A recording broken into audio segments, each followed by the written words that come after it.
नमस्कार, बहुत स्वागत है आपका आश्रम यूट्यूब चैनल पर। जिन्होंने चैनल को अभी तक सब्सक्राइब नहीं किया है, कृपया सब्सक्राइब कर लें।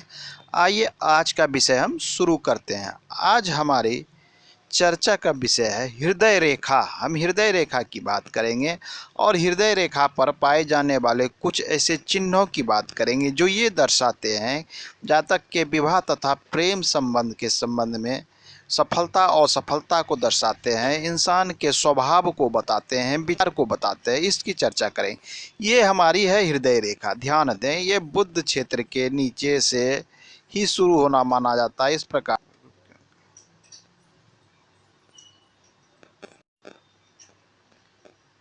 और ये धीरे धीरे आगे बढ़ते हुए कुछ गुरु पर्वत क्षेत्र पर कभी शनि कभी गुरु, आज हम सिर्फ इस पे चिन्हों की बात करें, गुरु क्षेत्र तक पहुंचती है। तो ये हमारी होती है हृदय रेखा। लेकिन अक्सर हम देखते हैं कि ये रेखा जातक के हथेली में पतली और स्पष्ट ना होकर कुछ इस पे रेखाएं, आड़ी तिरछी रेखाएं इस पे अक्सर दिखती है। इस प्रकार से कोण जैसी रेखाएं इस पर निकलती हुई आड़ी तिरछी इस प्रकार से रेखाएं दिखती है। कभी विचार किया कि ये रेखाएं क्यों होती है, ये रेखाएं क्या कहती है? ये रेखाएं व्यक्ति के विचार को, स्वभाव को, प्रेम संबंध को, विवाह संबंध को दर्शाती है। आइए आज का विषय हम शुरू करते हैं। हृदय रेखा पर ऊपर की ओर बनने वाले, ध्यान दें, हृदय रेखा पे जो ऊपर की ओर कोण बनते हैं, ये जो कोण, ये मान लीजिए हृदय रेखा से इस प्रकार से कोई आपके कोण बनता है, ये इस प्रकार से कोई कोण इधर बनता हो, इधर बनता हो या ऐसे बनता हो, अक्सर ये रेखाएं इसी तरह की लोगों की जंजीरदार रहती है। ये जो ऊपर की ओर कोण बनता है, ये जो कोण दिखलाते हैं विवाह तथा प्रेम में सफलता, प्रेम संबंध में सफलता, विवाह में सफलता को ये कोण दिखलाते हैं। ऊपर की ओर, ध्यान दें, नीचे वाली की बात हम नहीं कर रहे हैं। ऊपर की ओर बनने वाले कोई भी कोण जो इस प्रकार से बन रहे हैं, ये आपके प्रेम संबंध और उसमें होने वाले सफलता को दर्शा। अगर ये कई चिन्ह यहाँ से यहाँ तक, ये दर्शाता है कि ऐसे व्यक्ति अपने चित्त के, अपने मन के, अपने हृदय के चंचल प्रवृत्ति के हैं, जिसके कारण इसके जहाँ भी हैं उनके कई जगह पर प्रेम संबंध हो सकते हैं। इस चीज़ों को ये दर्शाता है।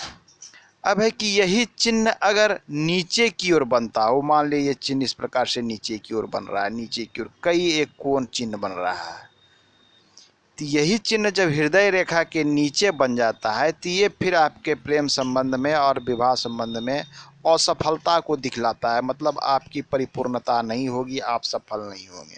तो नीचे वाले चिन्ह असफलता को और ऊपर वाले चिन्ह सफलता को दिखलाता है। ये तो हो गए कुछ सामान्य चिन्ह। अन्य चिन्ह जो इस पे पाया जाता है, इस कोण की हम बात करेंगे। अगर कोई कोण आपके गुरु पर्वत के क्षेत्र में इस प्रकार से कोण बनता हो, नीचे ऊपर दोनों, तो यह क्या कहता है? ऐसे व्यक्ति जो है अपने विचार के स्पष्ट होते हैं, स्पष्ट वक्ता। हम इस चिन्ह की बात कर रहे हैं। स्पष्ट, इस प्रकार से कोण का चिन्ह जो बनता है, स्पष्ट वक्ता, मन का साफ व्यक्ति, निडर व्यक्ति होता है, काफ़ी साहसी होती, किसी भी कार्य करने में इनको साहस होता है, निडर होता है। ये नहीं सोचते हैं कि क्या होगा नहीं होगा, ये सब कुछ सुचारू ढंग से और सोच विचार कर स्पष्ट रूप से कार्य करने वाले काफ़ी बुद्धिमान व्यक्ति होते हैं। अब साथ में काफ़ी प्रतिभाशाली भी होते हैं, समाज में इनकी काफ़ी प्रतिष्ठा भी होती है। ये लोगों को बहुत अच्छी सलाह देते हैं, कभी किसी को गलत सलाह नहीं देते। ये काफ़ी अच्छे व्यक्ति होते हैं। अब है कि आपके कोण का चिन्ह अगर शनि के नीचे, अगर शनि पर आपका कोण का चिन्ह इस प्रकार से बनता हो, चिन्ह को देख लें, शनि पर्वत पर इस प्रकार के कोण का बनना यह दिखलाता है कि ऐसे जातक अपना काम को निकालने में माहिर होते हैं। काफ़ी जो है इनको स्वार्थ बड़ा रहता है, सिर्फ अपना जानते हैं, जिसे कहते हैं ना मतलबी व्यक्ति। अगर किसी के हाथ में, ये काफ़ी मतलबी होते हैं, अपने काम निकालने वाले। ये लोगों के मुंह पर बहुत अच्छी अच्छी बातें करेंगे, मीठी मीठी बात करेंगे, लेकिन काम निकलने के बाद ये पहचानने से इनकार करने वाले व्यक्ति होते हैं। तो ये शनि के नीचे कुछ इस प्रकार के लोगों के विचार को दिखलाता है। तो आज के अंक में हमने देखा कि हृदय रेखा पर ऊपर वाले कोण क्या होते हैं और नीचे वाले कोण, ऊपर वाले कोण विवाह तथा प्रेम संबंध में सफलता को दिखलाते हैं, और वही ठीक नीचे बनने वाले कोण अगर हैं तो ये विवाह और प्रेम संबंध में असफलता को दर्शाते हैं। अब अगले अंक में हम अन्य नई बातों की विषय में बात करेंगे, चर्चा करेंगे। आज के अंक में इतना ही। धन्यवाद।